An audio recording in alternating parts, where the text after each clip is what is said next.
पुण्यातील महायुतीच्या जागा वाटपाचा तिढा फडणवीसांच्या दरबारात। भाजप कोर कमिटीची आज मुख्यमंत्र्यांसोबत बैठक।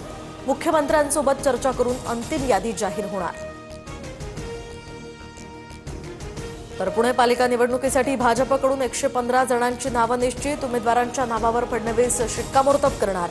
शिवसेनेला 20 ते 25 जागा मिळाल्यास युतीचा मार्ग मोकळा होणार, सूत्रांची माहिती।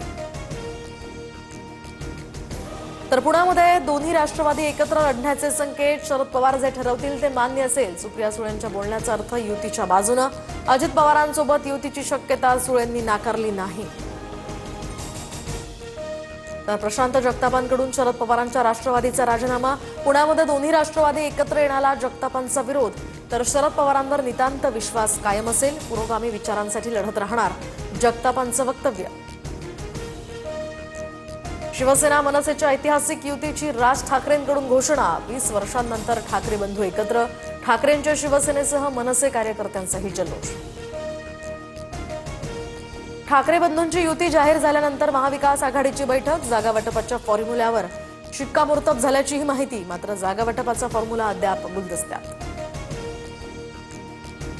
शरद पवारांच्या पक्षाने मुंबईमध्ये ठाकरेंसोबतची चर्चा थांबवली। ठाकरेंची सेना पवारांच्या पक्षाला 10 पेक्षा जास्त जागा द्यायला तयार नाही। पवारांच्या पक्षाची 58 जागांसंदर्भात काँग्रेससोबत बोलणी, सूत्रांची माहिती। धनंजय महाडिकांचे पुत्र कृष्णराज महाडिक मनपा निवडणुकीच्या रिंगणात उतरण्याची शक्यता।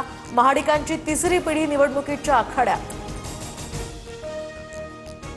पुणे मेट्रोकडून प्रवाशांना डिजिटल तिकिटाची सक्ती। तर स्थानकावरील बेडिंग मशीनद्वारे कागदी तिकीट बंद केल्यामुळे प्रवाशांमध्ये नाराजी।